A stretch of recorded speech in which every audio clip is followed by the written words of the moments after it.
The Indianapolis Colts have officially swept the Tennessee Titans for a third consecutive year. So, after such a dominating victory, what do the Colts have ahead? Can they continue to win against fiercer competition? And how do you, the fans, feel about your Indianapolis Colts being 7-1? Well, let's talk about it. Welcome to the Horseshoe Huddle Podcast, as always, brought to you by Indianapolis Colts on SI.com. I'm Drake Wally, co-host of the show, deputy editor for the website, and of course, we've got Noah Gebert, analyst for our site, and other co-host of this show.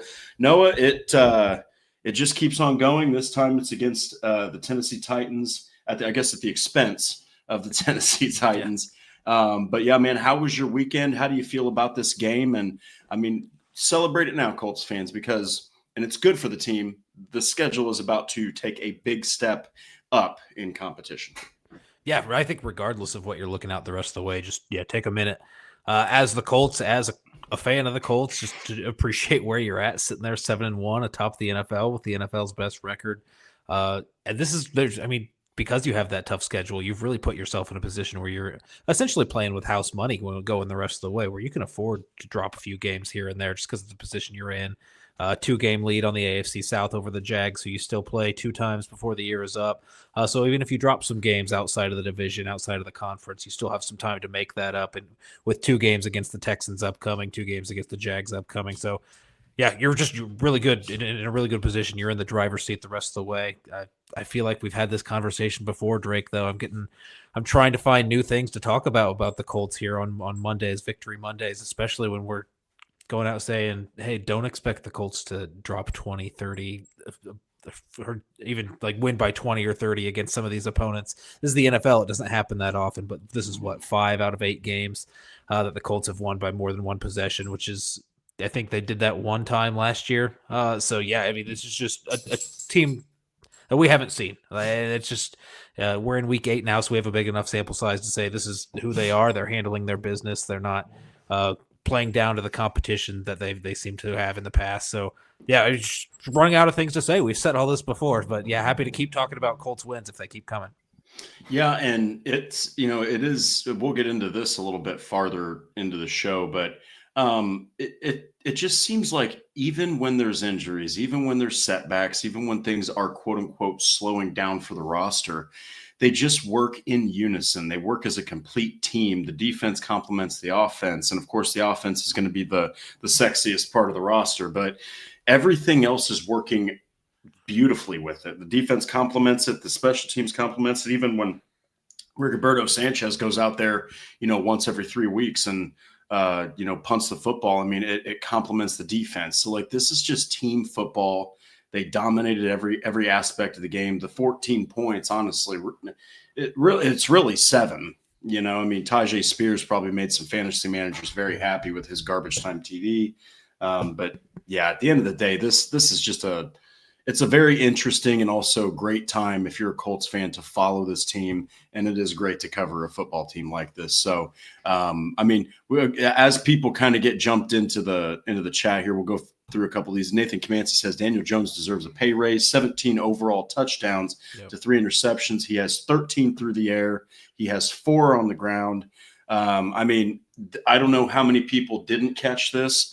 We covered it for SI, but NFL insider Jordan Schultz did reveal that the Colts have, or not Jordan Schultz, Ian Rappaport before the game. He mentioned that, the Colts are fully anticipating trying to give Daniel Jones a long-term contract. So that's not surprising, Noah. He's completely earned it. And in this league, it's very important to pay your quarterback if you feel like he's an answer, but none more than the Colts, who have just been reeling ever since 2019. So this is really not a surprise that they want to do that. Yeah, and that 1-year, $14 million deal they signed in the offseason looking like a bargain, even though that was something that had a lot of fans up in arms. I don't know, just in the position you were in, trying to add somebody, they were looking for real competition there at the quarterback spot, which I guess in hindsight, definitely something they should have been looking at. Just a lot of people didn't think that Daniel Jones was going to be that kind of guy to do it. No. Not only did he far and away exceed that $14 million, just competition for the starting quarterback job. I don't even think he's like unquestioned starter is, I think, too weak of a term for what the performance you've seen from Daniel Jones. He's like the guy going forward, I think, is the conversation he's starting to have himself thrown into. And you could definitely see that with the Colts trying to make the plans long term and keep him, which makes a ton of sense going forward.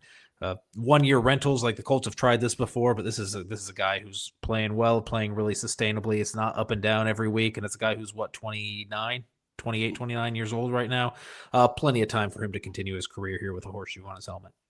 Yeah, and I mean, I love how you said that because you think about going all the way back to Phillip Rivers, 1 year rental and he retires. Mm-hmm. And then you got Carson Wentz 1 year and he's off the team. And now he has a season ending injury, just, can't stay healthy. And then 2022, you have Matt Ryan. Now he's sitting at a desk talking about how good the Colts are. And, everything culminated, with Anthony Richardson's drafting. And then you kind of look at him, and I'll just go ahead and say this about Anthony Richardson, because number one, I don't know how much longer he's going to be a Colt.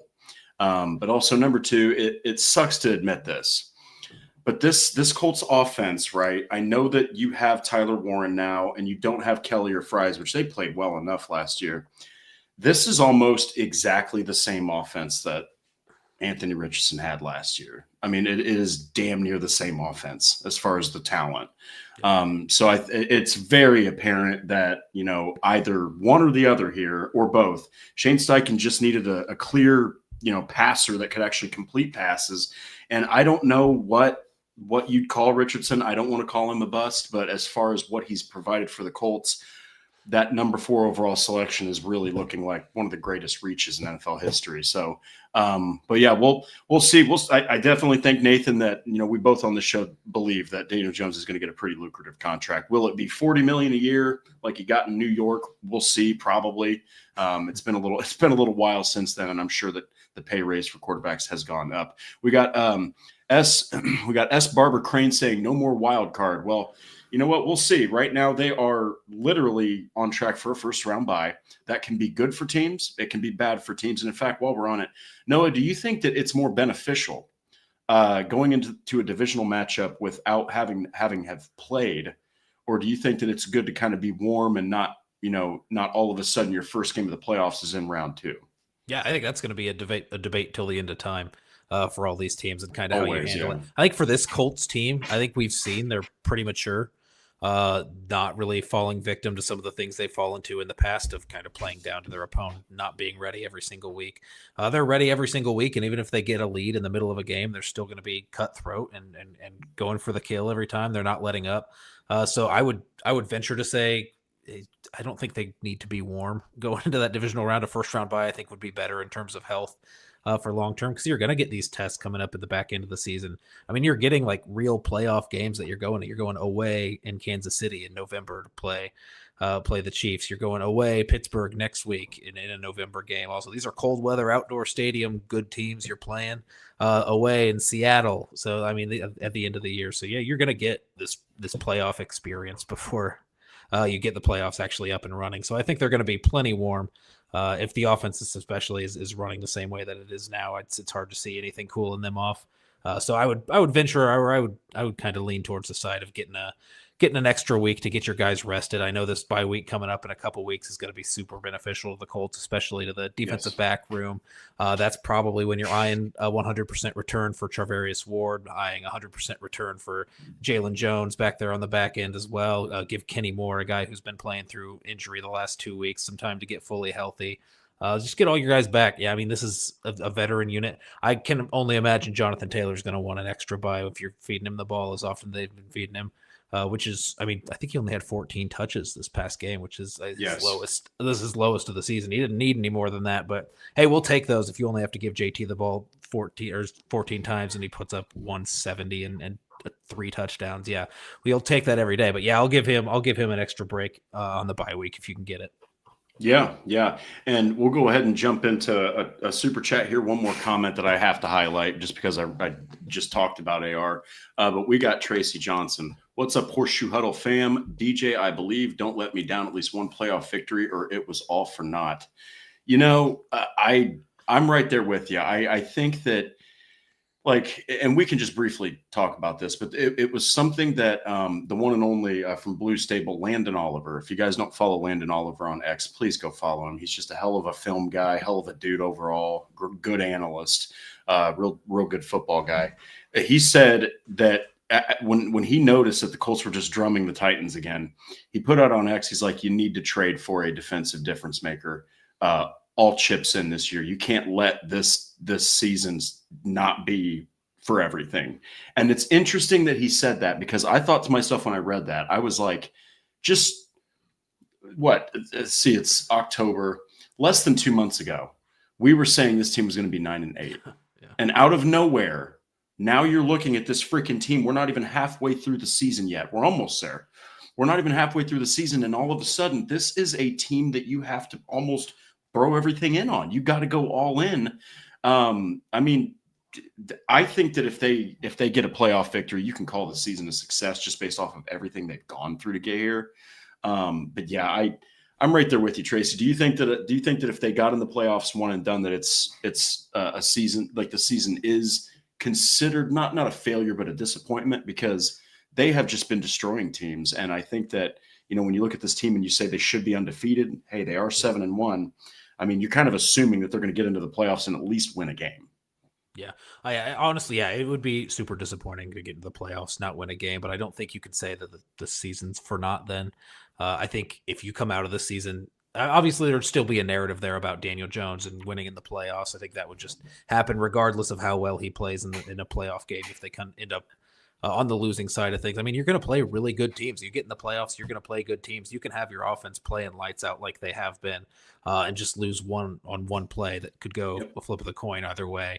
If that happens, if you get that first round bye and lose in that divisional round, that's tough to swallow, but you can't say that's a failure, because I think you're in a situation here where, yeah, all chips in this year, take advantage while you're hot and go see if you can win it all. But you're also in a position where your young core is here already, especially if you consider Daniel Jones a big part of your future, and you lock him up, then you really still kind of have everybody intact going into the next couple seasons. You got maybe a big decision you have to make then on Alec Pierce, Nick Cross's contract, some of these guys, Braden Smith. It seems like you have a replacement plan in place for him, but for the most part, I think you've got kind of your core team going forward for the next couple of years. So yeah, it would be obviously a tough pill to swallow after being number one in the NFL for the first half of the season here.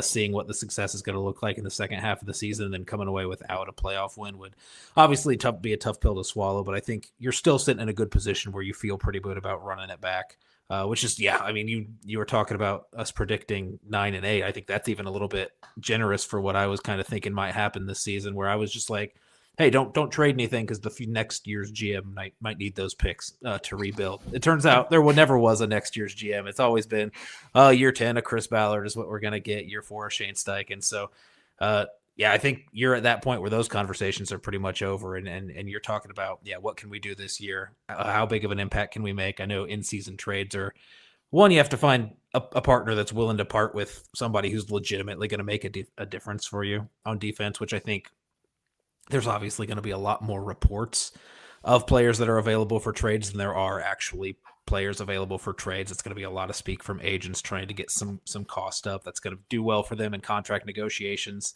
going in the year prior if it looks like they've got a lot of demand around the league. So, yeah, you'll see who's available. Maybe you'll get a difference maker. Maybe you won't. It doesn't always have to be like a big impact player, though. You don't need like a Jalen Phillips coming in, or a Max Crosby as a potential trade partner. You can get like a solid role player, rotational kind of piece there at edge, at corner, at linebacker.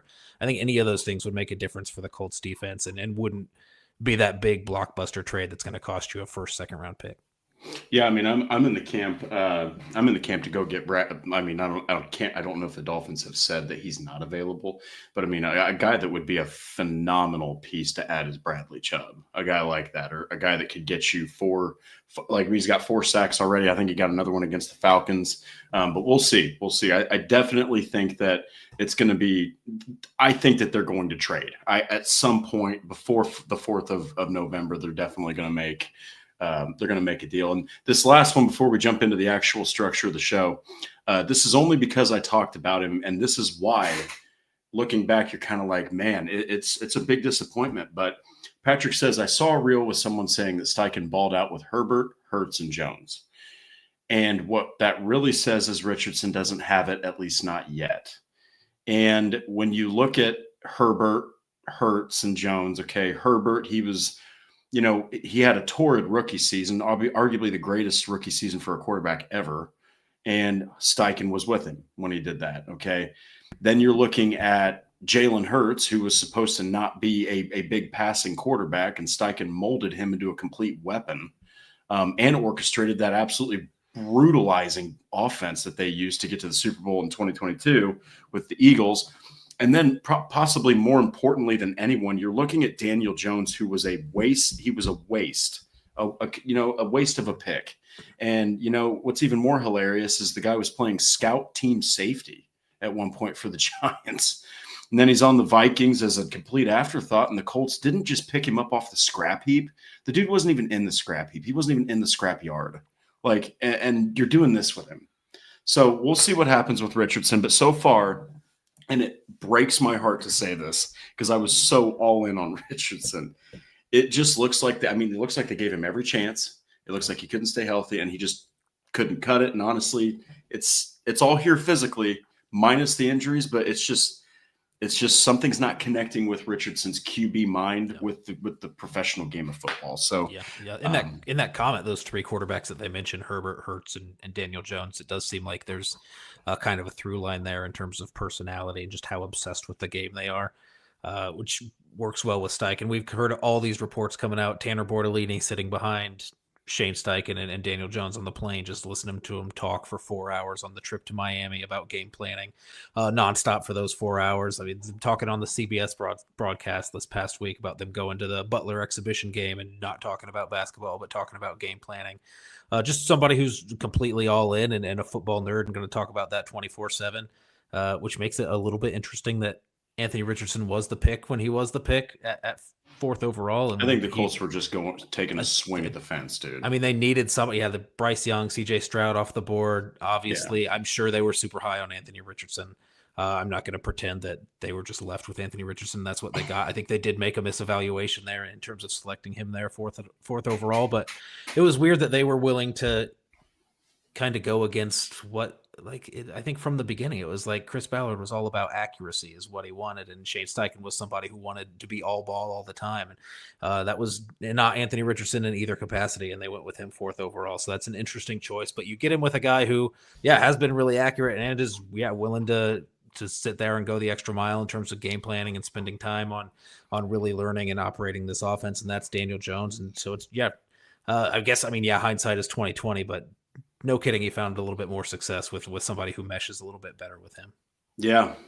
All right, guys, believe it or not, we have a game that the Colts just played that we got to talk about here. So we'll just jump right into it. So the Colts are still number one in the NFL. They are still the premier scoring offense. I mean, say what you want, there will just simply be doubters until the very end for any team that's winning. Any team. It doesn't matter who the hell it is, but especially one where you're looking at a reclamation quarterback, right, or a reclamation project, and he's out there just tearing it up. So based off of what you've seen, is this a team, Noah, that you think by the end of it all, I mean, this is where the rubber really meets the road, is pretty much from Sunday when they go to Pittsburgh all the way till week 18. Is this a team that you think can finish number one in the league? Finishing number one's always going to be tough. Obviously, the schedule gets a little bit tougher, but really you're in a good spot, right? They have as much of a chance as anybody else in the NFL right now of going number one. This isn't like I'm sitting there waiting for somebody to poke holes in how to stop this Colts offense. If it's week 9 and nobody's figured out how to at least slow them down a little bit, then I don't think someone's going to. I think some turnovers might go. I think Daniel Jones has 3 turnovers this season. He's not going to end the season with 3 turnovers. We're going to see him get slowed down probably on his own terms in terms of how he's taking care of the ball, and that might slow the offense down a little bit. Maybe some injuries slow the offense down a little bit later on in the year, but I don't think there's really a schematic weakness that you're going to be able to find with this Colts offense right now in terms of ways to attack it. Yeah, just looking, I think in terms of PFF grades, I think of the top 25 receivers in the NFL, the Colts have 3 of them on their team, both in terms of total complete offensive grade and just pure receiving grade. In Michael Pittman, Josh Downs, and Alec Pearson. That's not even getting into the conversation of what Tyler Warren's adding to you on the offense. And that's completely leaving out Jonathan Taylor and the amazing season that he's having, where he might be the best player in the NFL right now at this point in the season. So, yeah, I don't think there's not an easy way to stop him. You would have to have something happen to the Colts, I think, for this offense to really go downhill or find its level. I think it's found its level, and its level is number 1 in the NFL right now, which is complete contrast to what we were saying before the season. And then the defense, I think, is coming along a little bit. Obviously, once you get that back end a little bit healthier, you might see things a little bit start to shore up. See some linebacker play. Hopefully with Jermaine Pratt there, he's not the flashiest addition, but he's at least been pretty solid, pretty stable. He's not giving you a lot in coverage, but I think he's more of a calming voice and a calming presence in there, and you feel a little bit more confident than you did while you were rotating guys like Joe Bacci, Cameron McGrone, Austin Ajaki on the back end. So, yeah, I think throughout the season, we'll probably see this. The offense is what it is. The defense probably is mostly what it is also, which is a defense that's going to give up a lot of yards, but maybe not a ton of points, and come up with some opportunistic plays here and there. So, I think the sample size is big enough. We don't have to talk about if they can keep doing it or not. I think, they're going to keep doing it, and you're going to talk about some tougher games. And we were talking about in the playoffs, maybe a play or two doesn't go your way and you don't get the result that you want. You'll probably see that throughout the rest of the year, where you'll be in every game, but you might see a couple plays here and there that ultimately end up costing you a couple games. So, I would expect probably around 3 or 4 losses by the end of the year total. Because the schedule will be a little bit rougher, but they're going to be competing in every one of those games and really, really showing up against some of these top contenders in the NFL that we talk about. The Seahawks are playing really well. The Chiefs are getting a little bit hotter as we get into the back half of the season. We're going to see them go up head to toe against some of those players, or some of those players and some of those teams. So, I fully expect them to be looking like they are now by the time we hit week 18. Yeah, and it's very, very encouraging that everything is working really well, especially with that defense. And look, we'll get to this later, but there's so much credit to be given to the coaching staff of that defense. I mean, there really is. Like, I don't care if it's the Titans. I don't care if it's a garbage can. I don't care if it's the Chiefs. Man, you lose as many players as the Colts have on defense, and you're still out there forcing turnovers. It's pretty impressive. In fact, now they still have played every single game, Noah, and they still have a turnover in every single game this season. It is pretty remarkable. So, but we'll go ahead and dive into it here. So, the biggest impact performers, I do love this one. This is really, this is going to be tough, because there is so much that there's so many different names that you can throw out there. And I actually went to PFF and I did a piece just to get one out for us on the top 5 PFF graded performers. For me, right out of the gate, I'm going to go from the bottom up. So, yet again, you've got Nick Crosses out there putting up just quality games. Like, he's playing like a legitimate starting safety for years and years ahead. Honestly, no, I mean, this is a huge year for Nick Cross. It's a contract season. He is in year 4. Just tell me a little bit about what you think of number 20, because last season, and we both said this on the show, and we were skeptical a little bit, because it's not to say that he didn't play great last year, but everyone attributes so many tackles. Look at all those tackles. Yeah. It really said more about the crappy Colts run defense with Gus Bradley than it did anything else, that your safety has to go up there and account for so many tackles. But what do you think about him this year? Because he's playing out of his mind. He's not putting up the numbers that he did last year, but honestly, that's a good thing. It's a good thing he doesn't have to do all that. Yeah, and I think his numbers have still been exactly what you're looking for out of this safety. And I think in the scheme that you're playing, I'll put my hand up and say I was one of the people that I was a little bit skeptical of his performance coming into this season, because he had a good year last year. That was in a completely different scheme, and you were moving on from Gus Bradley, who plays a lot of the same coverages, and it's a lot more simple back there on the back end for safety. And then you're moving to a guy like Lou Anarumo, who famously doesn't like playing young guys and is kind of playing a more complex scheme that's mixing up coverages, mixing up looks a little bit more. And the issue with Nick Cross seemed to be communication in Gus Bradley's tenure and him being reliable enough to be back there and communicating and knowing his assignments. They were trying him out at a couple different spots, like we talked about in training camp.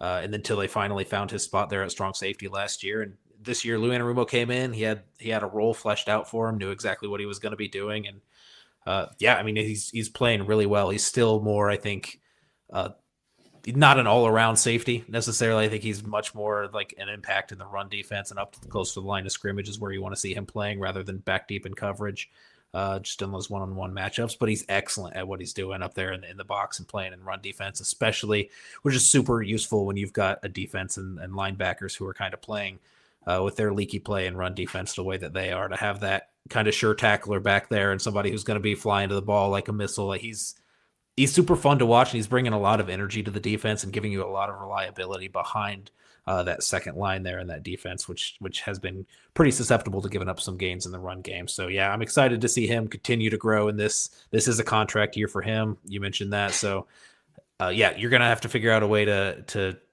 prioritize some of these guys and figure out on what decisions you're making. If you're paying Daniel Jones $40 million a year or more, like you were talking about, it's a far cry from the $16 million that he's at. So, or the $14 million that he's at even. So that's, yeah, you're going to have to find the money somewhere and figure out who you're going to be paying. But either way, if it's with the Colts or if it's not with the Colts, he's making himself a ton of money, stacking his impressive performance this year on top of what he did last year. Yeah, and so for I mean, we're not really surprising anybody, and even if I didn't mention this, it's not, it's really not a big deal for me to say this, but just for the sake of what we're going to talk about and just how it's going to take up such a freaking massive majority of this show, we're going to remove a couple of incredibly obvious names from the impact performers section. But Noah, go ahead and give me somebody that you felt had themselves an impact performance. And honestly, I'm looking at the numbers, I'm looking at the PFF grades. And like I said, this is why when I write my piece, at least this year, the risers and fallers, it has been a real pain in the ass sometimes to try to figure, it's a good problem to have, but to try to figure out any fallers. In fact, for the one yesterday, I had to really scrape hard. I really had to figure out some rough areas. But who's an impact performer that you were impressed with yesterday? Okay, listen, Drake. I know there's some obvious names that you said we were probably going to end up leaving off the list. I do want to hear your top 5 here because there's definitely 2 names, for sure 2 names. There could be way more, but definitely 2 names that I feel like it wouldn't even be a good Colts podcast if we didn't talk about them and their performance and how important they were. And that's Jonathan Taylor and Michael Pittman. And we can get into them and their game specifically once we get into the offense, but we can leave them off of this impact performers list. I think their games kind of spoke for themselves, especially Jonathan Taylor's, which I think we could do a whole episode on just the game that he had this past week, let alone the performance he's been putting up the entire season. So I definitely want to give him his flowers and talk about him plenty in this upcoming segment. But I do want to hear the other impact performers that you had on your list. Yeah, I mean, another one that really stood out to me, and and Patrick's going to have a field day, and Patrick Wright deserves his flowers for all the mock drafts he had this gentleman on just a year ago, but it's Tanner Bortolini. I mean, yeah, Tanner Bortolini, guys, him and Matt Gonsalves especially, I mean, both those guys, but Tanner Bortolini, he's beating the crap out of defensive linemen. I mean, him and Quentin Nelson are putting on artistry. And Bortolini he's athletic, he's fast, he's got quick feet, he's starting to hold up better against in pass protection. He didn't allow a single pressure yesterday in 33 dropbacks. I mean, it's just really, really impressive what a 4th round center has been able to do in relief of a franchise legend in Ryan Kelly, who 100% I would put my mortgage on it that he'll be in the Ring of Honor. Yeah. I'm blown away. I'm blown away by what Tanner Bortolini has done. Another guy that stood out to me was Chris Lamons. I know that he only had like 28 or some odd snaps, but the guy goes out there and he defended a pass. He picked off a pass I don't care if it was garbage time, man. Like those 2 guys specifically really stood out to me. But especially Tanner Bortolini, I just couldn't be I couldn't be more proud of the kid. He deserves his flowers. And Yeah. honestly, when you have to fill in the shoes for a guy that played for a franchise for 9 years, was a Pro Bowler most of the time, and during certain years of his career was the best center in football. Those are huge shoes to fill. A lot of guys get drowned in that. And Tanner Bortolini just put them on, and they fit perfectly so far. Yeah, those are perfect names that you threw out there. Chris Lamons, I'm glad you brought him up. We could just hit on that briefly. Sure. Man, I wish he played outside corner. I wish you could find a way to get him on the field with Kenny Moore. Just because, he's been playing excellent football. He played, out of his mind in the preseason, and then every time he's been asked to fill in, even dating back to last year, he was pretty good. But this is the best year of his career, and he's played more defensive snaps than he's ever played in the season already this season. I wish you could find a way to get him and Kenny Moore on the field while you're having these struggles and trotting out Jonathan Edwards and Cam Mitchell. Chris Lamons is really the corner that deserves to be playing, but I get why at 5'9", and he's not being thrown out there on the outside. He's not in that same 6'2", 4'3" build that Jonathan Edwards is that you've got out there. So just good that you have a guy if Kenny Moore misses any more time that you feel pretty comfortable throwing out there, and that's not the hugest drop off there at the nickel position, which is a pretty important position on this defense. But Tanner Bortolini, great that you threw out his name. He was a guy who has been a great run blocker all season. Pass blocking was a little bit iffy at the beginning of the season, but has steadily improved the whole year. And I do want to say this, and I don't even think that it's bold to say it anymore, but Tanner Bortolini and Matt Gonsalves coming in and replacing Ryan Kelly, Will Fries, guys who both made a ton of money on the open market. And this offensive line is better than it was last year, which is something that we didn't think was possible. We knew that was going to be a pressure point on this offense. Can the line hold up when you're missing two really reliable, good starters there on the interior? And it turns out you can. You had guys there. Tony Sperano had them prepared, right, to step into that role. Matt Gonsalves stepping into a role that he hasn't played before. Tanner Bortolini stepping into the shoes of somebody who's really helping control things at the line of scrimmage with Daniel Jones under center, and stepping into the shoes of Ryan Kelly, a franchise legend, like you mentioned. So it's crazy how quickly they adapted their game and how from week one they weren't a weakness. And by the time we're getting here now to week 9, they're a complete strength on this offensive line. You feel confident about pretty much everybody on that starting 5. And then running behind that left side specifically, Quentin Nelson even playing the best football of his career right now. So you've got, I don't know if I don't want to outright call them upgrades over Will Fries and Ryan Kelly. That's difficult to do. Will Fries played great last year when he was playing. Ryan Kelly had a good year last year. But there's little to no drop off here with Tanner Bortolini and Matt Gonsalves. And to add on top of that, you've got a Hall of Fame caliber left guard playing the best year of his career also, and Bernard Ryman and Braden Smith holding it down on the outsides. This is an offensive line that's playing out of their minds right now in the run game and playing well in the pass game. So super excited to see that going forward. Super excited to see Tanner Bortolini especially starting to get some recognition for the job that he's doing this season. Yeah, and speaking of the offense here and the defenses that they're going to face, we're going to get to Patrick Rice's comment here, his super chat. Patrick, thank you so much, man. You're absolute badass. Remaining opponents, PFF offensive. So we're talking defense here. Hold on a second. Okay, wait. We got to do. Okay, so Patrick actually threw down 2 super chats. I thought for some reason it glitched, but so we'll start with the defensive ranks. So the Steelers are 13th. That is a gracious rank for the Steelers because their defense has sucked. I mean, it has been awful.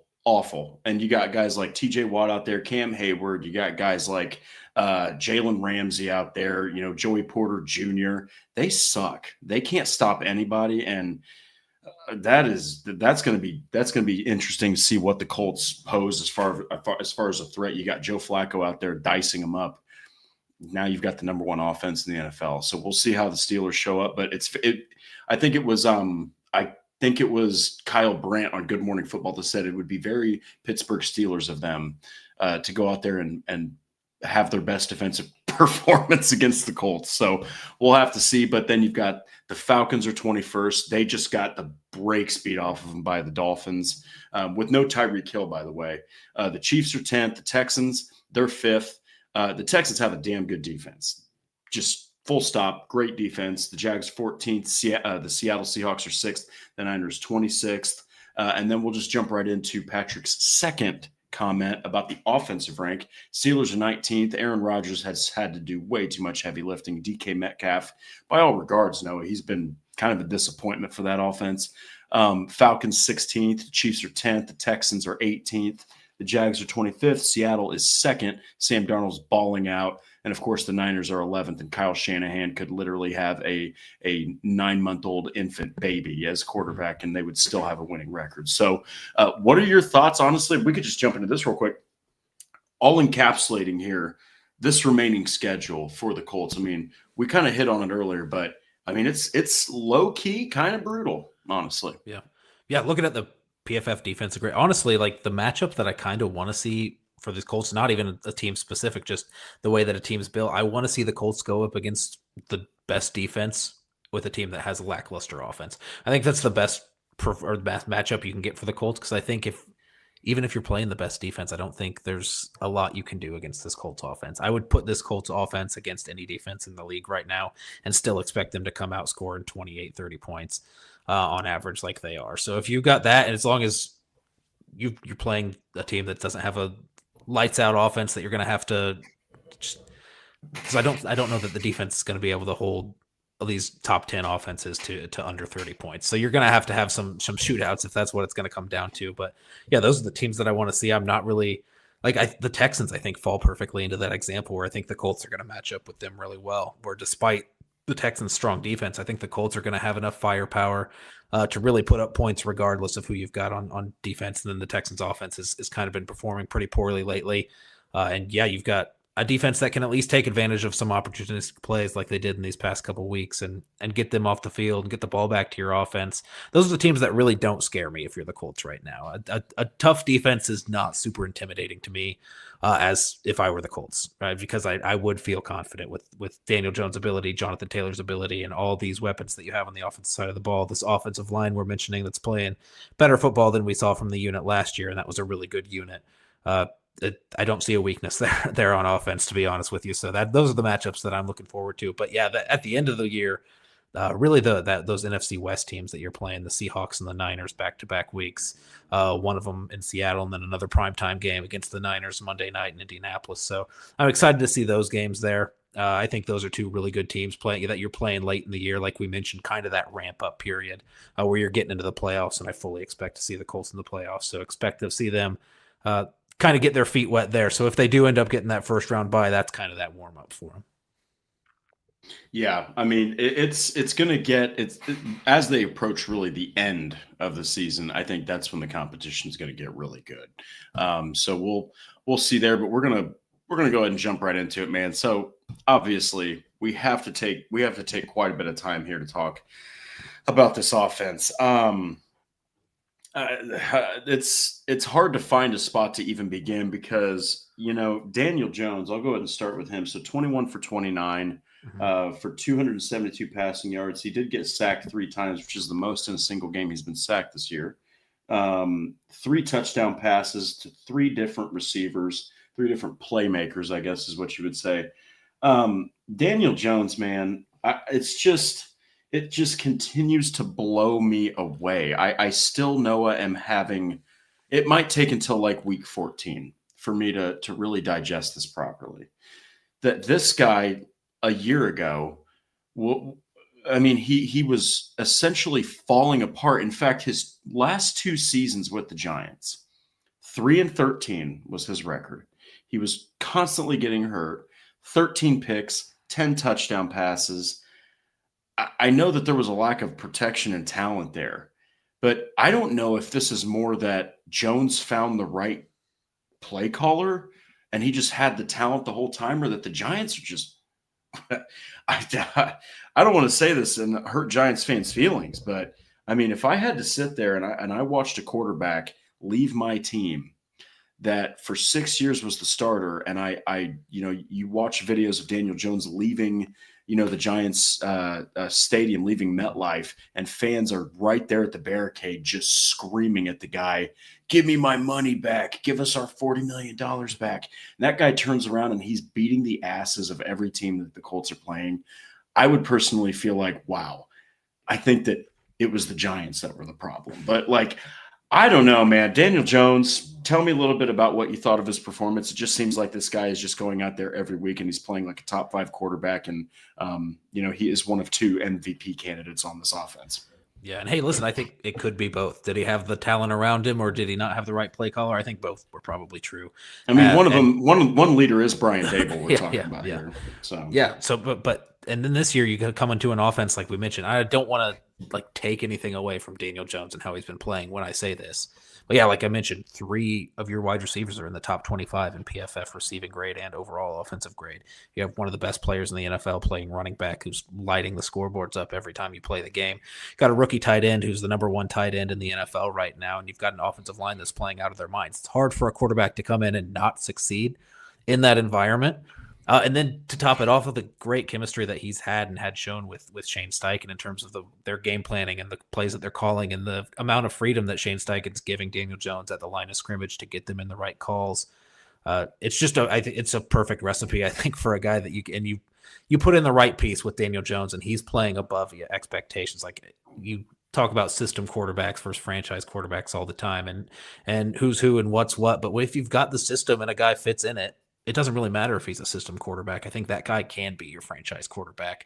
If you have the system and you're not going to lose the system, why not keep the system quarterback if he ends up being that guy? But he's even exceeding that. Like, I don't think he's just that. And maybe ultimately throughout his career, after a few more years with Shane Steichen, it ends up looking more like, hey, maybe he was a system guy, but I think that's okay. Right now, though, he's not playing like that. He's playing like a legit top 10 quarterback in the NFL right now in terms of the way that he's making decisions, the way he's distributing the ball to some of these playmakers and all the options that he has and just making all these right reads. Super careful with the ball and at the same time still being confident with some of those throws and taking some shots downfield.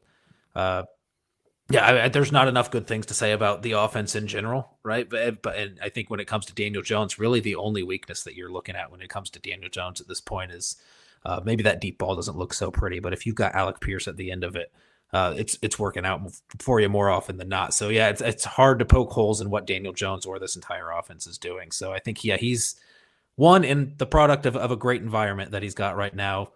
2, playing with a ton of confidence and out of his mind. And maybe this is the level that he plays at when he's got himself feeling the way he's feeling right now. Yeah. And look, as far as that deep ball, it's really funny. In fact, just because I have to, let me see something here. I have to, I'm trying to find this. I saw something on X.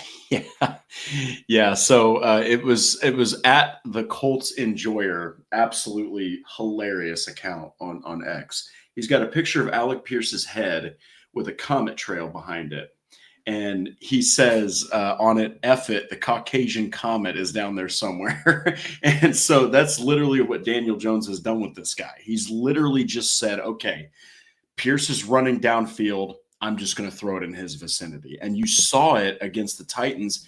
I mean, he was covered and Pierce walled off the defensive end or the defensive back and just catches it. And the guy had to hug him from behind. Mm-hmm. I mean, like, he doesn't necessarily need to have a deep ball. All he needs to do is throw to the most deadly downfield target in the NFL who just continues to carry over what he was doing last year. He's got the underneath guy in downs who caught another touchdown pass. And we'll get to another receiver that he's got. But I also like how Eric Ladigo says it still blows my mind that the Bears passed on Warren. Well, guess what, Eric? I'll fall on the sword. Heck, it's probably a grenade at this point with how bad my take was. I wanted Colston Loveland over Tyler Warren, all right? So go ahead and throw shade at me. I'll take it all day. I can't believe what Tyler Warren's been able to do in year one. He looks like a 10-year veteran in the NFL.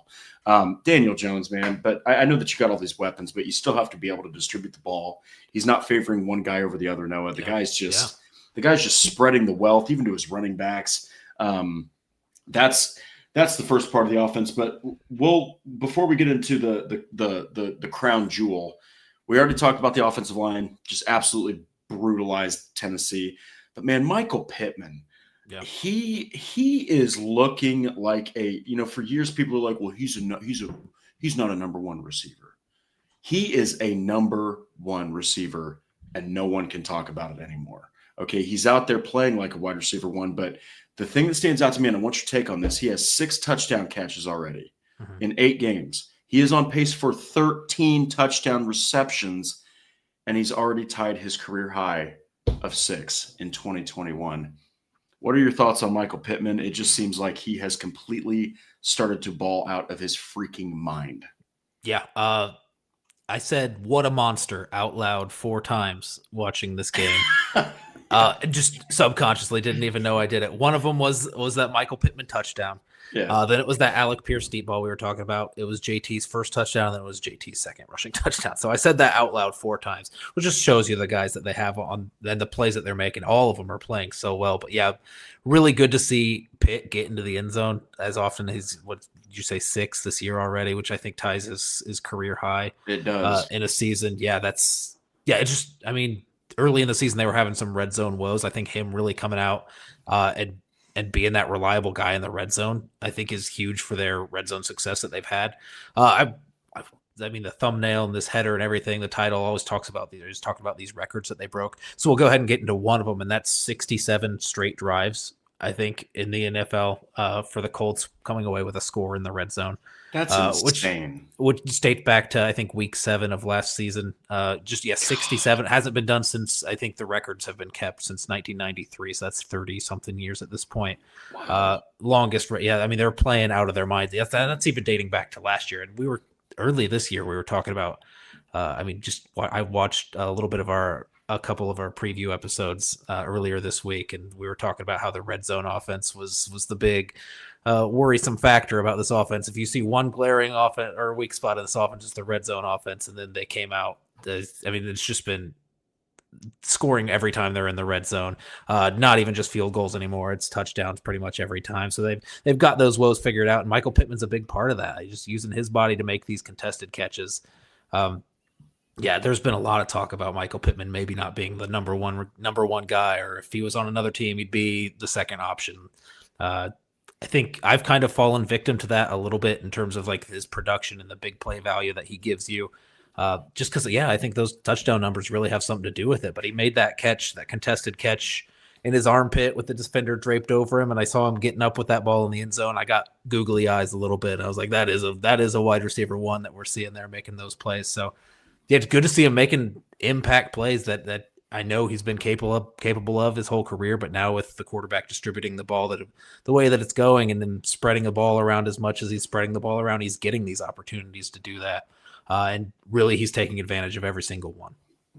Yeah. And look, man, that catch, we'll just briefly touch on that. That catch reminded me of 2023 when he got his helmet ripped the hell off of his head against the Ravens.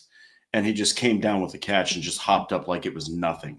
The dude literally caught it with one hand, went down. I can't remember who was covering him, but he was trying to jostle it away, and Pittman ripped it away with one arm. It finally dawned on me that this man is a farm boy type guy that has some ridiculous Indiana farm boy strength. He just goes out there and he's physical. He's a guy that is clearly a 50-50 ball guy too.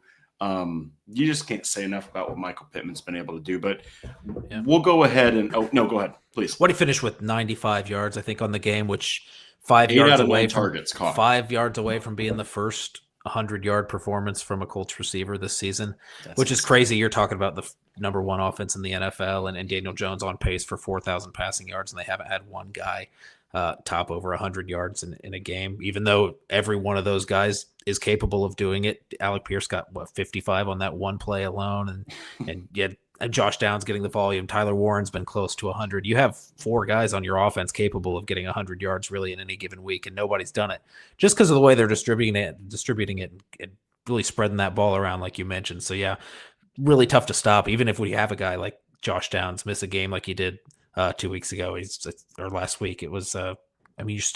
You're still full speed ahead because you have so many options in the offense to take advantage of.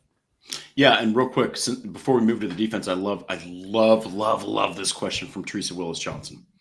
Okay, guys, do y'all think we'll be a one-year wonder? So I love that question, and this is an all-encompassing answer. This isn't just about the Colts. This is about the NFL and defenses specifically, Teresa. And I'll let Noah elaborate on this too. So I'll use Anthony Richardson as an example. His best football was those 4 games of his rookie year. Okay. The NFL did not have a lot of tape on AR. They just didn't. Okay. And he went out there and he really took I think he took a lot of NFL defenses by surprise with his athleticism because they hadn't seen a quarterback like that. You're talking about a guy that had a ridiculous arm. They hadn't seen a guy with a cannon like that. Or you can even say C.J. Stroud. They weren't just at the end of the day when a new quarterback or a new offense or a new something comes into the NFL and it takes the league by storm, especially defenses. It kind of takes them a little bit of time to get adjusted to it. But I tell you what, once a defensive coordinator or a defensive staff has enough tape on you in the pros, then that's why you hear about these sophomore slumps from offensive players, especially quarterbacks, is because defenses catch up to you so quick. They really do. And that's why guys like Steichen and Shanahan and McVay, you look at them and you're like, you guys are unicorns because defenses have tape after tape after tape after tape on their schemes and their offenses and everything they're doing, and they just can't figure it out. Daniel Jones has had 6 years of tape on him. 6 years of tape. Josh Downs has had plenty. This offensive line has had plenty. Warren might be new, but I mean, Pittman has years and years. So does Pierce. Taylor has even more than most of those guys.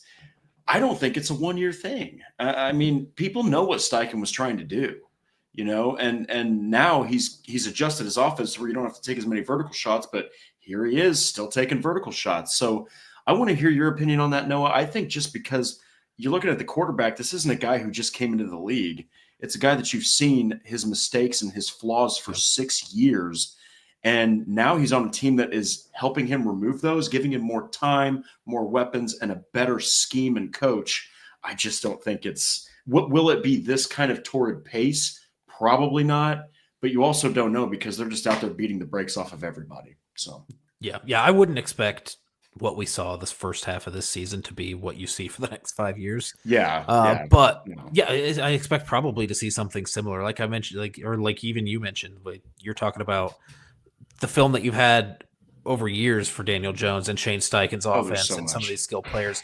But even like this exact group of players, you have 8 weeks of film. Like we mentioned before, if there was a glaring weakness on this offense and a way to stop it, a team would have tried something by now that would have slowed this offense down. And it's not there. And I think it's just kind of a testament to the guys that you have. And if you're talking about a 1-year wonder, you're often talking about like a really aging group with like guys you barely fit under the salary cap and just cobbled together, and like you're really making a run this year and you went all in. That really wasn't the mentality and how this group was assembled this year. Like you've got guys, Michael Pittman, Josh Downs under contract, Tyler Warren on his rookie contract, JT under contract. You're going to sign Daniel Jones really at whatever the cost it is. 4 out of your 5 offensive linemen are going to be back next year. And I'm kind of talking about this and not talking so much about the defense, because I think with the offense that you have right now, if you keep a league average to like 16 to 20th ranked defense, I think this is something you can really work with if you have this offensive group that's performing like this. I think your question then becomes like, Alec Pierce, is this a guy that you find money for? Is this someone you move on from? Or do you have to find some kind of way to replicate what he gives you? You're not going to do it exactly, but maybe you go out and you get a receiver in the first couple of rounds of the draft that can be a deep threat for you. But this offense has shown you can be down a receiver and this still works really well. You had Josh Downs missing against the Chargers. This offense still worked really well. So I think you can even afford to drop down a weapon like that and still have a really capable offense. So yeah, I think this is a core that's in place and something you can keep going for years to come with a 28-year-old quarterback in Daniel Jones that you have. And Teresa alluded here to like the inspiration they're maybe getting from the Jimmer say year and the patch they're wearing on their chest, and maybe that's given them a little bit of extra oomph to really maybe you're just playing a little bit harder. Maybe that ups you a little bit in terms of maybe you're averaging 33 points a game instead of the 31 you would if you weren't playing with that extra. But at the core of it is it's 8 games now of this offense playing lights out every week. And I don't think that's an inspiration thing. I think that's a schematic and a talent thing, and that's going to continue for sure. Yeah. So guys, we actually do have to get to the defense here. So the defense, yes, before we do, we'll just touch on this super brief because everyone's already talked about it enough. In fact, we'll go back to it real quick just so that we can. Jonathan Taylor, guys. I think that we can just all agree that one play really showed me, because I almost lost it. I couldn't believe that he was able to do it. But it was that 80-yard touchdown run. He's falling over on the sideline. He's trying to maintain his balance, and he still staves off a defender, and he's outrunning a defender who's in a full sprint while trying to maintain his body balance. And he finishes with the touchdown. Nobody can stop Jonathan Taylor right now. That 2021 season, he was everything. And now he has an offense that is threatening in every way a defense. And his opportunities are huge. The offensive line is kicking everyone in the teeth. He had 12 carries for 153 yards. And even if you take away that, I love doing this. When you take away that 80 yards and you go down to 11 carries, quick math, you've got 11 carries for 73 yards. That's still almost 7 yards a carry. Mm-hmm. The dude is just destroying defenses almost by himself. And then he only has 2 catches, over 10 yards per catch. One of them's a touchdown. 4 games with 3+ touchdowns, or 4 games with three touchdowns in each of those. MVP. He needs to be an MVP candidate. And unless there's a quarterback that absolutely balls out and has 40+ touchdown passes and looks like an undisputed winner, I think that if Taylor continues this and you see him finish with, which by the way, he's on track for like 26 touchdowns. I mean, I've never seen Jonathan Taylor play like this. And dare I say, if he keeps this up, you are going to see him go down as the greatest Colts running back of all time. And I do mean that over Marshall Faulk and Edgerrin James, by the way, 2 Hall of Famers. And that's what he's 1 week away probably from being the leading rushing touchdown scorer in Colts all history. Time. I think it's only 2 away from breaking Edgerrin James' record there, just tied Lenny Moore this upcoming week or this past week. So yeah, and Patrick threw it down in the comments and is correct. He looks like a legit brand new running back this season. Yeah. And he's always been a good runner and is going to give you these explosive plays, but I think even more so it's happening this year. And that's not even to talk about the how much they trust him now on third downs in terms of catching the ball out of the backfield and being a legitimately good pass blocker, which is not something I think we really expected. They were taking him off the field in favor of Trey Sermon, Tyler Goodson last year to just keep him off the field on third down, because they kind of viewed him, and I think rightfully so, as a liability last year in pass blocking. And he's been legitimately a plus player in that department this season. But just even as a runner, I mean, obviously we're going to talk about that 80-yard touchdown and how impressive that was, and just his ability to disrupt defenders' angles before they even get to him. And he can use his speed to blast by him. Yeah, and then that tightrope down the sideline, he could run full speed on a tightrope for 80 yards, and he could keep his balance. I mean, he's playing out of his mind. But we're going to talk about the 80-yard touchdown, but I think the other 2 were just as good in terms of his contact balance and his ability to I think even that first touchdown, the right side within the red zone there, I think it was 18 yards instead of 80 yards. But he did the same thing where he broke that angle of the defensive back that had an angle on him just by disrupting that a little bit and being able to get to the pylon using his speed. And then that contact balance on that shovel pass that very generously went down as a passing touchdown for Daniel Jones to Jonathan Taylor there. I think it's him just kind of bouncing off guys that are hitting him in the hips and staying up. Like even a couple tackle attempts while he's going into the end zone, still stays up like at the end of the play and doesn't go down even after he crosses the goal line. So I mean, he's playing insane football right now. Like I mentioned, maybe the best player in the NFL this season. Yeah, and we're gonna get to the defense in a very brief segment, but I do have to say this: don't forget, Colts fans, it was not long ago that people were saying, "Well, we've got Evan Hall, we don't need Jonathan Taylor." When there were the trade rumors. I mean, how stupid everybody, including myself, look for mentioning that they don't need Jonathan Taylor. Even that DJ Giddens selection this year, everyone's like, is he the guy after you don't give Jonathan Taylor another contract extension? I mean, that's out of the question at this point. Amir regardless Abdullah's of who playing. Yeah. I mean, even if DJ Giddens was awesome, right? JT is kind of the guy who's just holding this, there's so many weapons on this offense, but Jonathan Taylor is by far the most important weapon on this offense that keeps it moving. Oh, Tom Brady 12. Dude, come on, man. I know your team's 6-2. And hey, you know what? Thank the Titans for being an idiot organization and giving you Mike Vrabel. So, but anyway, we're going to go ahead and just knock this out real quick. So the defense was leaky but opportunistic. They had 4 sacks on the day. Of course, you're looking at the sacks, and they did come from interesting angles, which Lou Anarumo, I'm just going to make this brief, Noah. Lou Anarumo has been a godsend for this Colts defense because you're talking about no Mooney Ward, no Jalen Jones. You got no Samson Ebicom, no Tyquan Lewis. I know that those guys aren't otherworldly, but they're 2 very reliable veterans. You're leaning on JT Tuimoloau, who's been a healthy scratch multiple times. You've got Kwity Paye, who's not a pass rushing specialist. He's a run defense specialist. And Laiatu Latu, who's not out there racking up the sacks. And you're still finding ways to get 4 sacks. Of course, one of those came from DeForest Buckner, 0.5, and 0.5 came from Latu and Moore. And then Neville Gallimore, who actually has been one.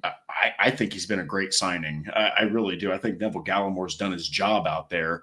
And then Chris Lamons comes away with the pick. This is a defensive backfield, ladies and gentlemen, that has got guys like Jonathan Edwards and Mekhi Blackman and like we said, Chris Lamons and Kenny Moore, who's still probably not 100%. I'm wildly impressed, Noah, with what it seems like. You could just put a bunch of youth football players out there with Anarumo, and he's kind of smashing his own notion that he can't work with younger players. Jonathan Edwards is a little bit of a liability, but he's trying to gain his footing. It's just, I'm very impressed with Lou Anarumo. I think he's done a great job with very little these past couple of weeks. Yeah, for sure. You've got some holes on the defense, and you're kind of working your way around that. I think the defense is definitely getting a little bit of a bad rap. You're talking about, they had 10 real drives, I think, with the starters, that we're not talking about garbage time. I think 7 of the 10 got into Colts territory. So the offenses are moving the ball against the Colts defense, but they are coming away if you take out that garbage time touchdown against the backups. The starting defense gave up 7 points in this game, which that's wild. You're talking about an offense, obviously, that's struggling for sure, and a coach in Mike McCoy who's punting on 4th down in enemy territory for no reason, even though he's the interim coach of a 1-6 team. But despite that, 7 points in an NFL game, it's an NFL offense, right? You take that, even despite maybe the appearances that you have as a defense. I know it was early that score came on, that scoring drive, and things were looking a little bit shaky. You didn't have the game in a stranglehold in the first half, and I think a lot of fans got a little bit nervous about that, but really held it together. Definitely made some plays. DeForest Buckner, Grover Stewart are playing great football right now on the interior. You mentioned Neville Gallimore, who's playing well. Adetomiwa Adebawore playing well. So all of your defensive tackles are kind of picking up a little bit of that slack that you're kind of seeing left out there by the edge group, especially with the injuries to Tyquan Lewis, Samson Ebicom. You don't have a lot of firepower out there, and you didn't really in the first place. So that interior defensive line is playing really well. Zaire Franklin, Jermaine Pratt. Zaire Franklin's kind of been up and down week after week. Both of them really lacking in coverage. So I do worry a little about, you're talking about maybe this is a little bit too much of a Steelers preview, but a team that plays with a lot of tight ends on the field. Maybe you worry about how much that's going to put some pressure on Zaire Franklin, Jermaine Pratt in terms of pass coverage. So we'll see there. But yeah, and then the defensive backs, we've talked about them every week in terms of Mekhi Blackman, Jonathan Edwards, Cam Mitchell, admirable effort. But you're getting what you're expecting to get from a guy who was probably going to get cut and ended up getting traded for a late round pick before cut day, practice squad call up, and then someone who was an undrafted free agent. So that's the group that you're working with at corner. If you can hold an offense to 7, no matter what offense it is with that group, then I think you feel pretty comfortable with that. And then, then you're looking at, the trade deadline. We'll see if there's some kind of a role player or a starter who can give you a little bit of a boost at one of those position groups.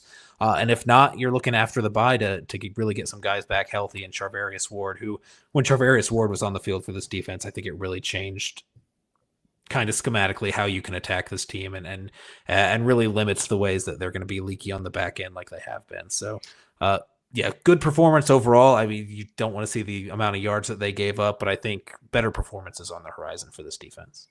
Yeah. And, I know he's not in here anymore, but I would not be blown away in any way, shape, or form if you saw a Patriots versus Colts. I would love to see the Patriots and the Colts face off against each other in the AFC Championship. And there is even a brilliant X post that has Anakin Skywalker versus Obi-Wan Kenobi in Revenge of the Sith episode 3, where they're just having that epic lightsaber duel, and it says Daniel Jones versus Drake May in the AFC Championship. But hey, Tom Brady 12. Hope you come back next episode, but I just could not take it anymore. So, but anyway, guys, yes, at the end of the day, this is a team. I'll say it every episode until it's done, until the season's done for the Colts, whatever that is. Enjoy it. Enjoy this, Colts fans, because for any team to go out there and do what this team is doing, it's unheard of.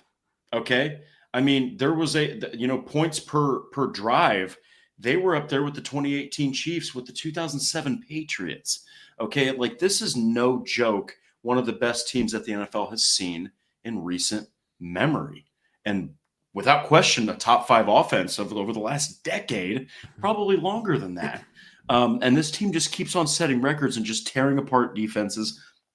Just please enjoy it while it lasts, because who knows how long it'll last. You're hoping it's going to become a dynasty. You're hoping that they're going to make a Super Bowl push. But at the end of the day, take it week by week, and now you've got a much tougher schedule ahead. So we will actually see how this Colts team is going to perform when the rubber really hits the road. So anyway, guys, thank you so very much for all of your support here.